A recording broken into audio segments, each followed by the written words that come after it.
Good morning. Welcome back to Bookeemonsters. My name is PK. It is Tuesday, November the 26th, and we're here to continue to look at the new releases that have been published this week and this week only in the different genres of cozy mysteries, mysteries and thrillers, romance, fantasy, and science fiction. And on Fridays, we look at, it's called Freeform Friday, and we look whatever I want to look at. Sometimes it is nonfiction, sometimes it is historical fiction, and usually it's a lot more cozy mysteries. Today we're going to be looking at a lot more cozy mysteries because I was suspecting with a holiday week in the US, there ain't a whole lot of books. But there are a whole lot of cozy mysteries. Good morning, Mary. Happy Tuesday, not long before Turkey Day. Indeed. What are your plans? Steve and I, it's just going to be Steve and I. It's our only 4-day weekend of the year. So we are usually decompressing during that time, doing as little as possible. So being just the two of us, I just make a turkey breast and the basics. And we're not even having dessert this year because we decided we don't need it today, this year, this week, at the moment, whatever, you know. All right, so quick announcements. I do have sprints tonight at 8 p.m. Eastern. They go for 2.5 hours. I get here as quickly as I can after work. We do have some white stuff on the ground, so traffic is slower. So it might not be starting as early as I have been during the summer, but I'm aiming for that 8 o'clock mark Eastern time, which is 6 o'clock my time. Let's see. Let me show you how few mysteries and thrillers we have. Yep. And you could probably count that Victoria Laurie as a cozy, so that is it.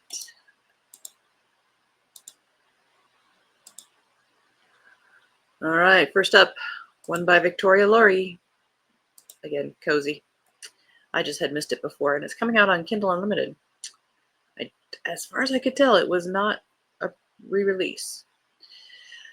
Duffy Van Dalen has a gorgeous day planned. This is a Trinket for the Taking. Might be a new series. We'll see. Duffy Van Dalen has a gorgeous day planned for her 200th birthday, driving her new Porsche, admiring the cherry blossoms abloom in her adopted city of Washington, D.C., and a little pampering. But her boss has other ideas. A powerful artifact has been stolen, and he fears it's causing chaos in the unmagical world. The rich and connected Aridi family has suffered a string of suspicious deaths, with no signs of foul play. Yet each member has died in the way they feared most. As the enchanting agent, excuse me, most skilled at blending in with mere mortals, Dovey must find answers and retrieve the dangerous trinket.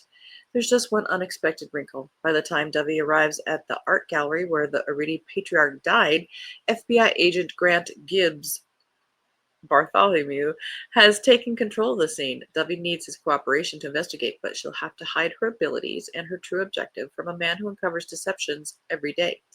And as they inch nearer a deadly truth, both will face danger. Even the spellbound would be lucky to survive.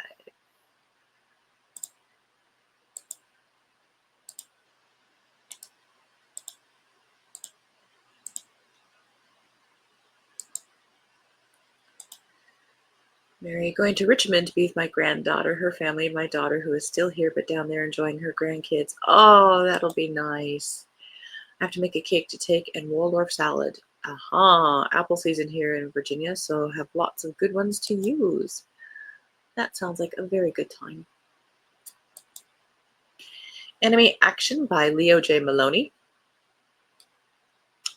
Defend freedom, prevent Armageddon. That's the Zeta Maxim when the nefarious Ares organization plots to destabilize world powers on triple fronts across the globe. In Antarctica, Dan Morgan goes on a very personal mission and finds something in the ice that he never expected. In the deceptive calm of the Caribbean, Dan's daughter Alex is hunting a mysterious figure with nuclear ambitions. In the Indian Ocean, Dan's partner Peter Conley confronts a deep-sea mining operation set to unleash worldwide devastation. I bet they're all tied together. 3 Zeta teams risking everything on do-or-die missions. 3 worst-case scenarios that can obliterate millions of lives in the blink of an eye. 3 Ares conspiracies ingeniously designed to seize control by any means. Zeta's limits of endurance and survival are about to challenge like never before. Because doomsday is coming, the clock is ticking, the final countdown has begun. Earworm, final countdown, get it out of your brain. Well, that sounds very James Bond, but 1970s James Bond. You know what I mean. Heavy Are the Stones by J.D. Barker and Christine Dagley. 10 days to keep a lie, 10 plagues if you deny, 10 ways to watch them die. 5 years ago, when Detective Jenna Campbell put the Leviticus killer behind bars, she locked her darkest secret away with him, something never meant to surface, something better left to rot with the madman who had destroyed so many lives. When a strange man calling himself Azrael appears on social media with threats to unleash 10 plagues, 10 deaths in 10 days, unless Leviticus is released, Jenna is forced to reopen that door and face her past. Unable to share what she knows, she turns to the only man who can help her find Azrael before he kills again, the man she condemned. Jenna quickly learns the only thing more terrifying than facing him is facing herself.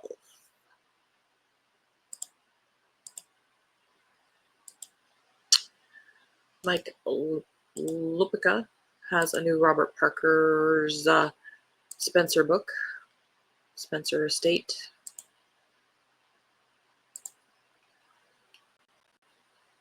And if you are counting this as part of Spencer's books, this is book number 52. Spencer is waiting out the latest Boston snowstorm when he gets word that Rita Fiore has been shot. Rita's always been a tricky one, flirting with Spencer for years. She's an ever-present figure that transcends friendship in Spencer's circle. But at the end of the day, Rita is family, and family will always be protected. Both a pit bull in the courtroom and provocateur outside it, Rita is no stranger to controversy, but as one of the city's toughest lawyers, Spencer knows there's no short list of suspects who might want to enact revenge. With Rita's life hanging in the balance, it's up to him to get to the bottom of things, even if it means unearthing some unsavory secrets that might just lead him into an age-old game of lies and deceit. This was called Hot Property.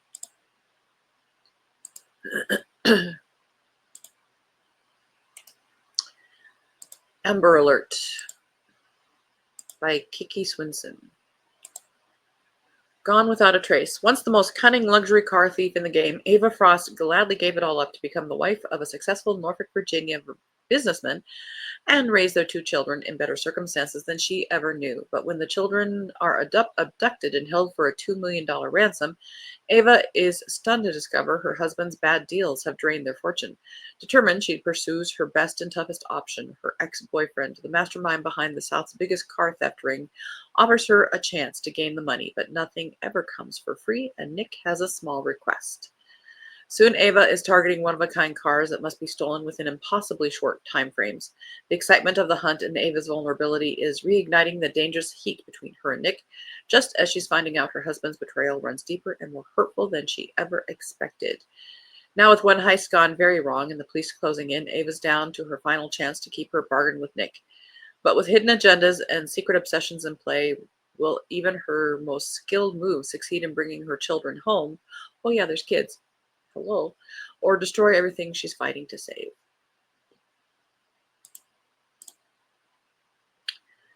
And that's the end of that. However, we are moving on to more cozy mysteries. But wait, there's always more. Hang on. And we finished yesterday at The Witch is Back. So next up, Christmas Heist by Arthur Pierce, third in the Jim and Ginger Cozy Mysteries. The Ocean View Cove investigators are back for the most puzzling case yet. When valuable items are stolen from 3 of their closest friends on Christmas Day, Jim Butterfield and his feline partner Ginger, she doesn't have the last name, discover each theft comes with its own riddle and only 100 hours to solve them. As holiday celebrations continue, Jim and Ginger realize that does Ginger realize the stolen items are merely a prelude to something far more sinister. With time running out and the stakes higher than ever, they must uncover the thief's true plan before it's too late. Can our detective duo solve the mystery before time runs out? And could the thief be someone they've trusted all along?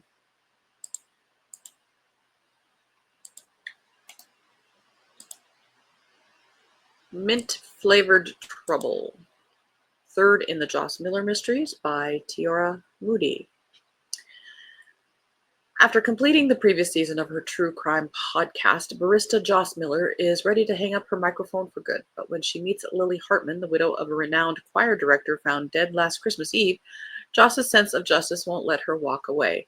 Joss soon realizes that quite a few people, including Lily, have something to hide. Her detective boyfriend isn't too crazy about her diving into another cold case. The closer Joss gets to the truth, the more she must confront her own past traumas and decide if pursuing justice is worth the risk.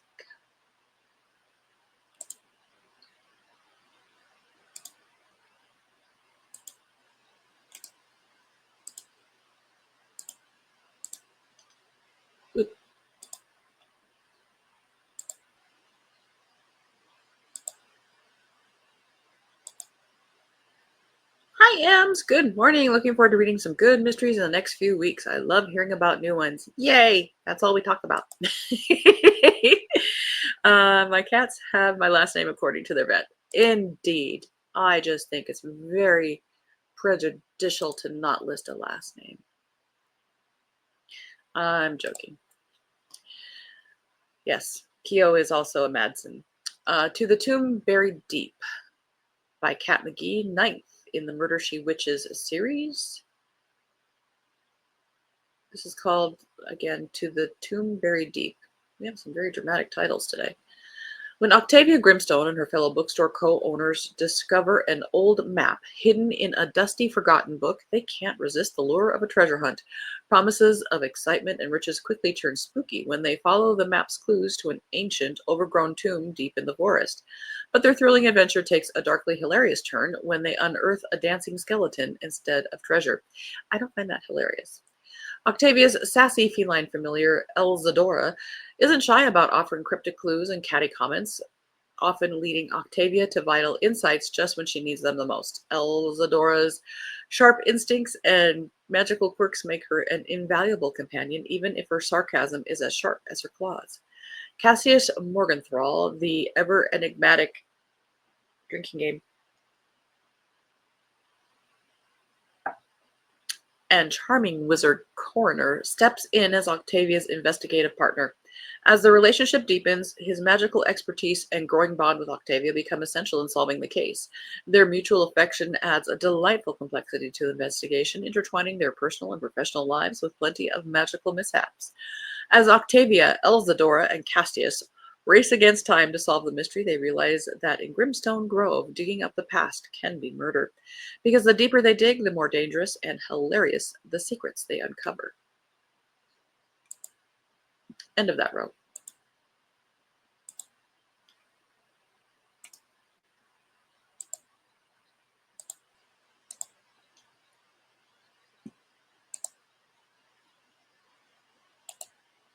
And Mary says, good morning to Ems. Happy Tuesday. Hello, Helen. Happy afternoon. How's it going over there? Black Bandana by A.W. Hartwang. I'm going to say it that way, Hartwang. 15th in the Mercy Watts Mysteries. Fats Licata has a dream and a deadline. Why would you take that name? She wants to bring her baby home to a historic Tudor, and no other house will do. Unfortunately, it just happens to belong to a murderer, Brian Schill, and he won't sell. Fats doesn't see problems. She sees solutions. All she needs is proof that Schill killed his mother to get the property. Easy peasy. When Mercy takes the case, she knows it's a long shot. Mary Schill died of natural causes before she had time to write her disease of a son out of her will. That's nasty. Making him a millionaire. No one thinks Brian Schill is that lucky, but proof wasn't easy to come by. What Mercy discovers is that her cold case is also a complicated one. She finds hidden rooms and long buried pain, and with the help of an old enemy, she gets the clues to crack open all the shill's secrets and a sinister plot that preys on the vulnerable. Will Mercy be able to save a new friend, or will she be next on the hit list?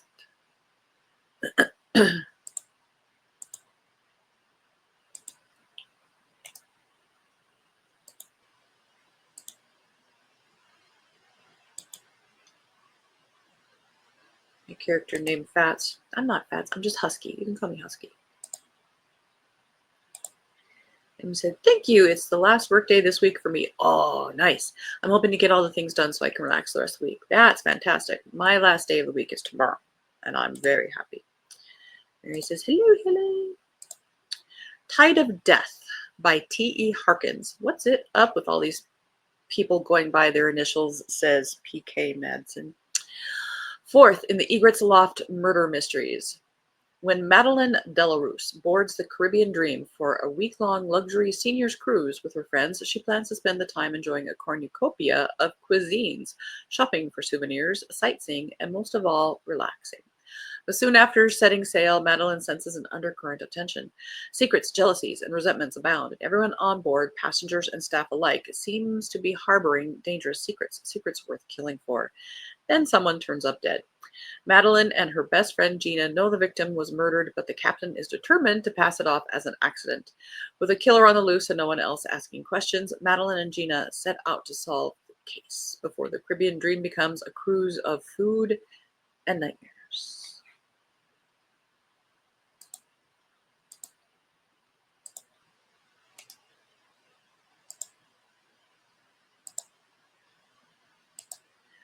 This is like your morning news, only the news you want to hear about.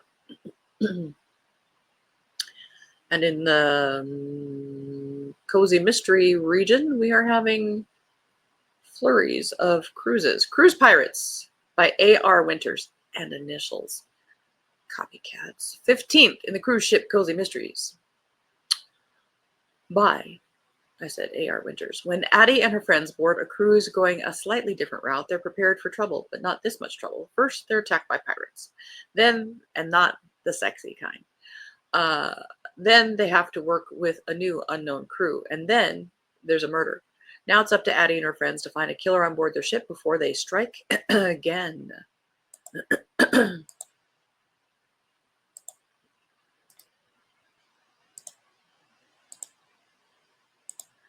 Death on the Dock by Jackie Sharp. Is Keo getting used to the car now? He's getting used to me boosting him from behind. He's usually a don't touch me kind of dog, but he's realizing I need to boost him until we figure out something that's going to work differently. Thank you for asking. I'm getting used to it too. Yesterday was the first day driving on snow. I'm used to being an SUV and impervious to things. Death on the Dock, Jackie Sharp, second in the Wharf Rats Mysteries. Sarah Cooper's peaceful afternoon at Seabreeze Marina. We're very seaness today. In the sleepy town of Shell Bay is shattered when a ship fisherman makes a gruesome discovery of a partial dead body in a crab trap. Partially dead? A dead body partially being a body? They could have said that better. Suddenly, Sarah and her fellow residents at the marina, grammar. I'm a badge-carrying grammar police officer, adverb division, but I venture out. Affectionately known as the Wharf Rats, finds themselves caught in their own trap of small-town secrets and long-buried lies. Forced to team up again with the skeptical detective Linda Jenkins, Sarah delves into the victim's past, uncovering his obsession with a decades-old disappearance and a shadowy secret society. As they follow the clues, the unlikely duo realizes that the key to solving the murder may lie in the very cold case the victim was investigating. But as Sarah and Linda get closer to solving the murder, they find themselves in the crosshairs of a killer determined to keep the past buried. With danger lurking around every corner and a growing attraction between Linda and the charming bookshop owner Alex, Sarah and the Wharf Rats must use all their ingenuity to expose the sinister secrets that have haunted Shell Bay for generations and bring a ruthless killer to justice.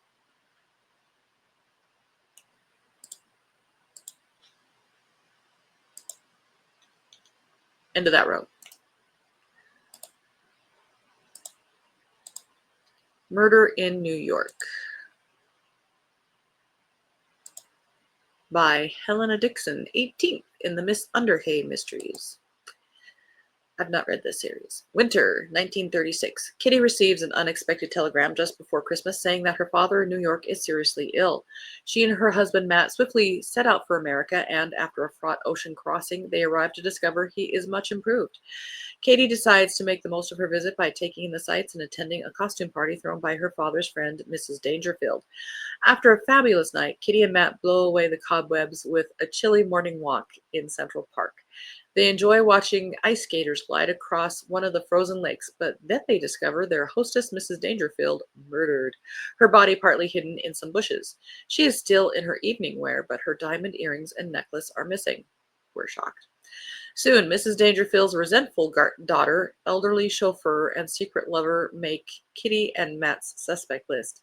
The finger of suspicion seems to be pointing towards Mrs. Dangerfield's secretary, but then the typist turns up dead too. With a mystery killer spoiling their trip to the Big Apple, will the amateur sleuths save the day, or will they breathe their last in the city that never sleeps? And we have time for one more. Everybody remember where we're parked. Where There's a Will, There's a Murder by Fern Cooper. Part 3 books in the Foxbury Falls Cozy Mysteries. I'm a small town accountant, not a detective, but when my latest client ends up dead, I'm suddenly neck deep in another murder mystery. Archibald Windsor was a sweet old man who just wanted to leave his money to charity. Too bad someone wanted him dead first. Now I'm stuck dodging shady suspects and trying to keep my cat Shadow from leading me into even more trouble. I love these bolded words. My love life is about as messy as the murder investigation. Jackson, the local reporter, and maybe my future boyfriend, isn't too happy that I suspect his uncle. Whoops. The handsome sheriff isn't too pleased with me either. He keeps telling me to butt out, but every time I try, I find another clue. Now, with more red herrings than a fish market, I've got to catch a killer before they catch me, or worse, poison my chances of getting out alive. And that's all we have time for today. Alrighty, so we do have sprints tonight at 8 p.m. Eastern. I get here as quickly as I can after work. We do have snow and drivers who aren't used to driving on it, and I'm in a new car, so I'll get here as quickly as I can. They go for 2.5 hours. I do have sprints on Thursday, which is Thanksgiving in the US, and we'll be starting 2 hours early, so 6 p.m. Eastern time, and they'll probably go for 4.5 hours. So come hang out on Thanksgiving if you want to. Tomorrow we'll look at romance. I know there are a whole bunch of Harlequins listed, but I don't usually cover those. I don't know how many other regular romances there are for this week, but we'll do our best. If not, we'll just continue with our cozy mysteries. Hope you guys have a very good Tuesday. Hope to see you later. Bring a friend if you want to. And as the banner says here, don't be a bookworm, be a bookie monster. Nom nom nom. Have a good day. God bless.